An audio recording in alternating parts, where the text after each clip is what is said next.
Hi, welcome to today's Cold Hard Complaints Off Topic. Today, I'm going to be going over Thor Ragnarok and my thoughts on the movie. It's a ton of fun, and I kind of want to just kick off this whole revamp of what Cold Hearted Complaints Off Topic is and what my whole channel is really about. So now Cold Hearted Complaints Off Topic is about something that's more recent. So Thor Ragnarok definitely fits into that category as it came out pretty recently here. This is going to be more of my thoughts and feelings while watching Thor Ragnarok, and let me tell you, this is a really funny movie. Now, this film is directed by Taika Waititi, who I know from directing the great film What We Do in the Shadows, which is a mockumentary about vampires living in New Zealand of all places. It's a fantastic and hilarious comedy. It stars a lot of the people from Flight of the Conchords, if you know Flight of the Conchords, which is also a hilarious band and TV show, so that has it going for it as well. And Taika Waititi was brought in after doing two smaller, more independent movies to having Thor Ragnarok, which is currently still the #1 movie in the world, which is crazy. That's a huge jump for somebody. But that seems to be a trend now in Hollywood, is take the guy who hasn't done anything, throw him into a big movie, see what happens. And this time it really worked out. Thor Ragnarok is a really funny movie. It's really lighthearted. It doesn't take itself too seriously and likes to poke fun at the whole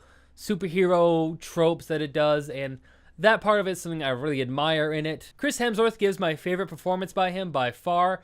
In this version of Thor, he's very down to earth, very silly, and Chris Hemsworth really excels at these kind of roles like he did in Cabin in the Woods, where he's kind of dumb but really funny. He has this charm to him and wit to him, and also he's got the fucking abs, man. So this movie is about Thor fighting off his older sister, Hela, as they call her through a lot of this movie, because I guess that's just what we're gonna do. And Hela is incredibly powerful. She's hella powerful, you may say. That's a bad joke right there. She shatters Thor's hammer. She sends him to a planet that has Hulk as a giant fucking gladiator. And these are all things explained to you in the trailer and on the poster. You don't really need me to say all this stuff. This is what happens. And it's a very different direction to take the Thor character and making it more fun. Jeff Goldblum is in this, and he is eccentric and hilarious. He reminds me a lot of his performances in a lot of Wes Anderson movies. Jeff Goldblum has this air of arrogance to him that just fits his role as the master all that well. His character is the master. He's the master of this planet. He masters things.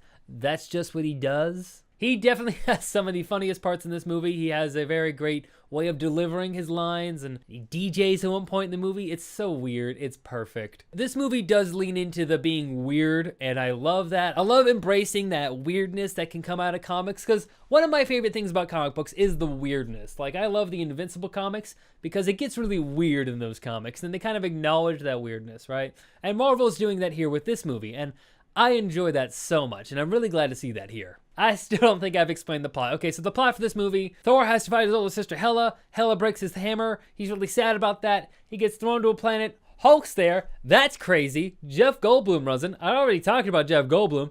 That's wild. They have to, like, make a team, and they gotta go back and they gotta fight Hela. They gotta save Asgard from stuff from Ragnarok and stuff. Yeah.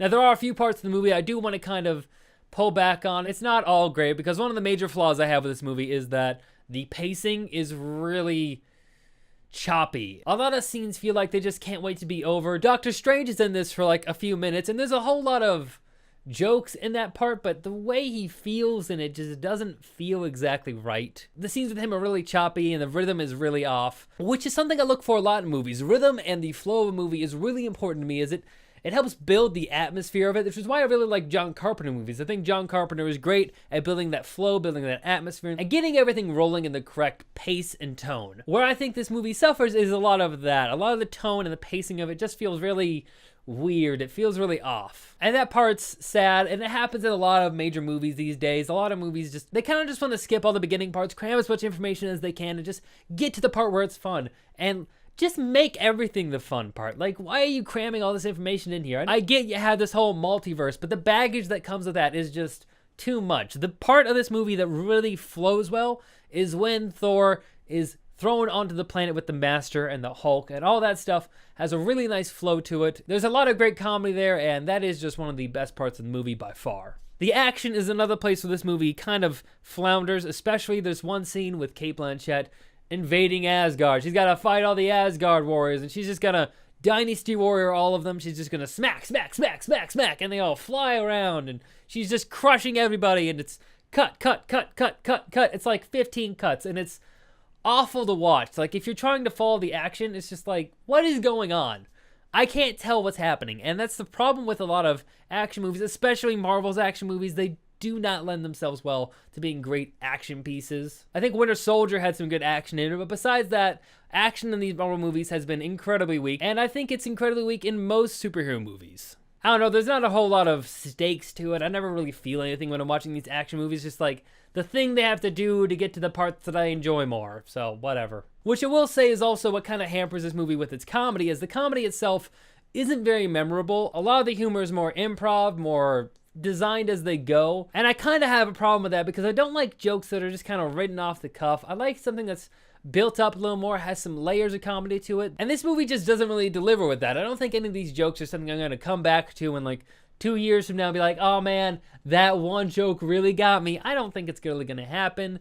Some of these are really good jokes, but they're not memorable. They're just kind of disposable, and they kind of happen to you. They're funny in the moment, and it all builds for one great experience of a movie, but it doesn't make it an overwhelming top shelf comedy experience. So while I had a lot of great expectations of this movie, and it exceeded my expectation for it, but overall it did just feel a little choppy and not exactly what I wanted, so that was a drag on it. But overall, it's a really good movie. Something I would recommend you go see, maybe not in theaters. I'd say this is a home release movie. With all that, I think that wraps up all my thoughts on Thor Ragnarok. It's a fun time. The director is great. The acting is wonderful. The comedy is hilarious. But there are just parts of it that just don't feel right. Mainly the action, the pacing, and the overall humor just doesn't feel very memorable and long-lasting. So go see this movie if you like superhero movies. If you don't, maybe it won't last for you. So if you're looking for something to be an all-time comedy, maybe watch some of Taika Waititi's other movies. I would definitely recommend What We Do in the Shadows. That's some great work. If you're looking for a comedy movie by Taika Waititi, that's where you want to go. I think that pretty much sums up my thoughts. Thank you very much for watching this video and for coming on out and seeing what I had to think about Thor Ragnarok. If you want to, you can leave a comment. Tell me what you think about Thor Ragnarok. Do you like it? Do you hate it? You're interested in seeing it? You get persuaded to see it and think I'm entirely wrong in everything I just said? Well, you go ahead and tell me. You could also subscribe to my channel, which I've heard from people is a pleasurable experience, so there's that. I also just recently did a video on 4 horror movies, the horror movie extravaganza. I think that was a really great video. There's going to be a link for that at the bottom of this video, and you could just go on and watch that. I highly recommend it. There's some really bad movies I go over, and that was a fun time. So yeah, I think I'm done now. Thank you very much for watching. Goodbye.